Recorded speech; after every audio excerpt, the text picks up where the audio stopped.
We've received a query about strum patterns in our songs, so I thought I'd put together a tutorial to help you out if you're a beginner with understanding a little bit more about strum patterns. First thing though is to make sure you're sitting correctly.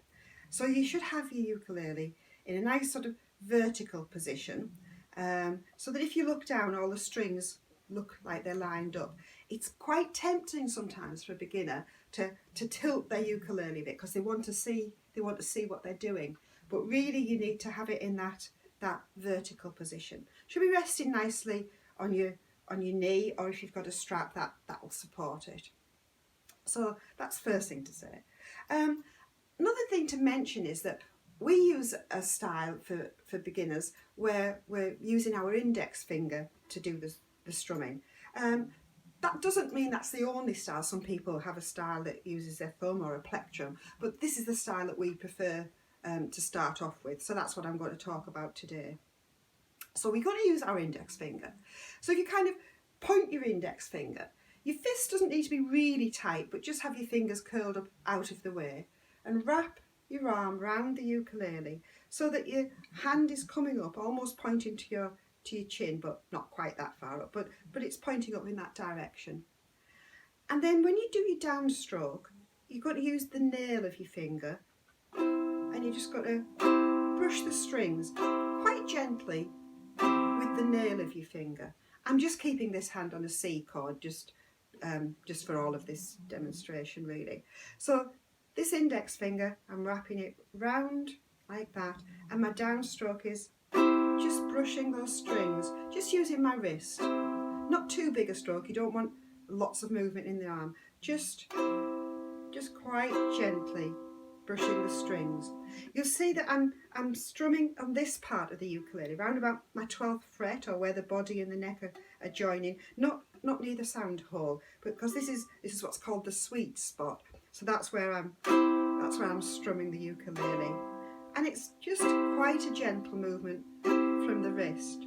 So if I'm just doing downstrokes, I would put those usually on the beats. So if my beat was going 1, 2, 3, 4, I'm just strumming on the beat there at the same time as the beat's going. So I could do a song like Frère Jacques, Frère Jacques, dormez-vous, dormez-vous, sonnez les matines, sonnez les matines, ding dang dong, ding dang dong. What we would then move on to after you've got that downstroke is putting an upstroke in between, so that we have a series of strokes that just go down, up, down, up. We call that the common stroke or the ordinary stroke when you do that pattern of down, up, down, up. And the downs still go on the beat and the ups are halfway through the beat. So doing exactly the same song but putting an upstroke in between.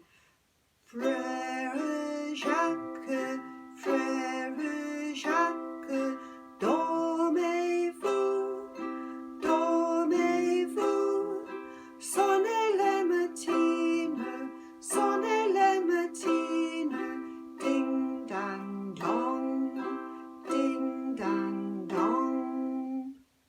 And you'll see there's quite a sort of a rocking motion there in my wrist as I'm doing that down and that up.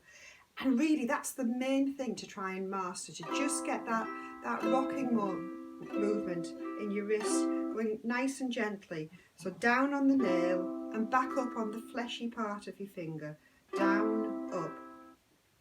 So with a song like Frère Jacques, the downs and the ups are all equal because the up is coming halfway through the beat.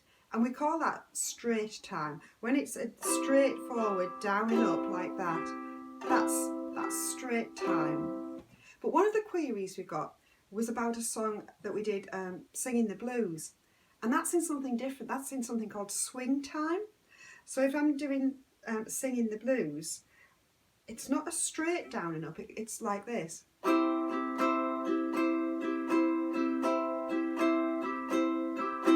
Because what's happening there is the down is longer than the up. It's got a Humpty Dumpty feel to it.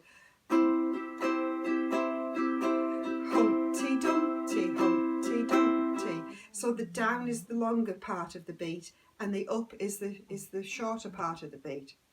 So if I was going to do Singing the Blues, never felt more like singing the blues, and so on. So you can hear that Humpty Dumpty beat as opposed to the straight beat that was in Frere Jacques. And then one extra thing that Lol showed on the song Singing in the Blues, on the introduction, he did a little bit of a rock and roll riff by putting his finger onto where you would play your A minor chord, but not lifting up the C, keeping the C finger there, but putting his finger on and off that A minor chord. So the first beat didn't have the A minor on, but the second beat did, then lifted it up for third and back down again for fourth, so that he was making that movement, putting that A minor finger down on the second and fourth beat. So that gave it this effect.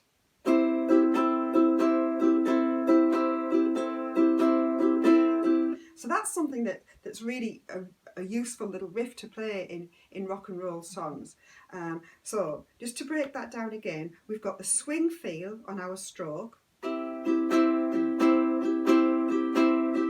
in addition to that, on the second beat and the fourth beat, that A minor finger's going down on the chord hand here, so we get...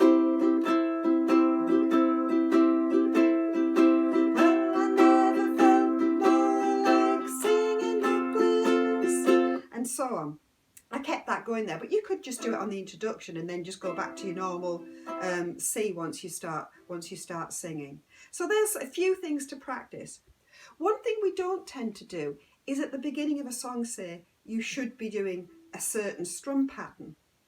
And the reason for that is because really the right strum pattern for you might not be the right strum pattern for somebody else.